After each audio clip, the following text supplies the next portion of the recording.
got my hair back. I've already primed the left half of my face. I went with the Maybelline Master Prime Blur and Smooth Primer today, and I forgot to mention on the packaging it says Stay Matte Liquid Mousse Foundation, so that's kind of what the texture is supposed to be like. So let's get a little bit of this on the back of my hand. Alright, so texture is quite thick. It does seem fairly similar to the Tarte foundation.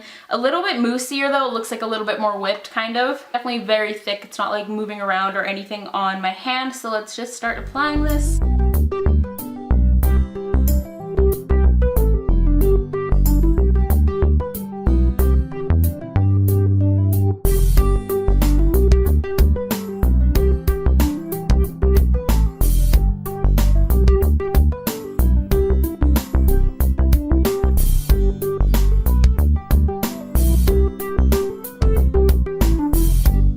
So that is what one layer is looking like. The shade definitely isn't that great for me. It's definitely too pink, and I feel like it's coming across a little bit ashy and also like a little bit too dark on my skin. Like it's definitely darker than my like neck and chest, but yeah, that's the downside of having like a very small shade selection. This was, I think, kind of the best one for me from what I remember when I was like swatching them at the drugstore. I might have been able to go one shade lighter though, which usually never happens to me. It is definitely a very matte finish, which if you've seen any of my foundation reviews, you know that that's not what I typically opt for, even though I do have very oily skin. I did cover fairly well though. I probably ended up using about like the size of like a chickpea, I would say, and it didn't completely cover everything. Like you can definitely still see scarring on this side. One thing I will say was that it was pretty hard to pick up with the Beauty Blender and like evenly distribute it, but it blended out well. I can't see any like streaking or anything like that. I'm gonna add like a tiny little bit more on my cheeks. I've read that this foundation doesn't build that well and it can get quite heavy, so I'm just gonna take like the tiniest little bit more and see how it works,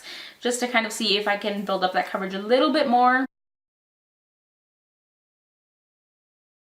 Alright, so I built it up a little bit more in that area, and it did build up fairly well. It didn't get super cakey or anything like that, so I'd say you can build it if you need to. It is very matte. Like if you are someone who wants a really matte complexion, you'll probably really like the finish of it because it definitely delivers on that front. I will say, however, that my skin does look fairly rough. It is definitely better on the prime side where I use that more smoothing primer, but you can definitely see like pores and like rough texture on my skin, which is pretty normal, and I am creasing a little bit in here already on this side of my face. So yeah, so far not bad. The coverage is okay. The shade just really doesn't match me, so I don't know. I think I'm going to a movie tonight, so at least I'll be sitting in the dark. But yeah, I think I'm gonna finish off the rest of my makeup. I'll do a close-up, of course.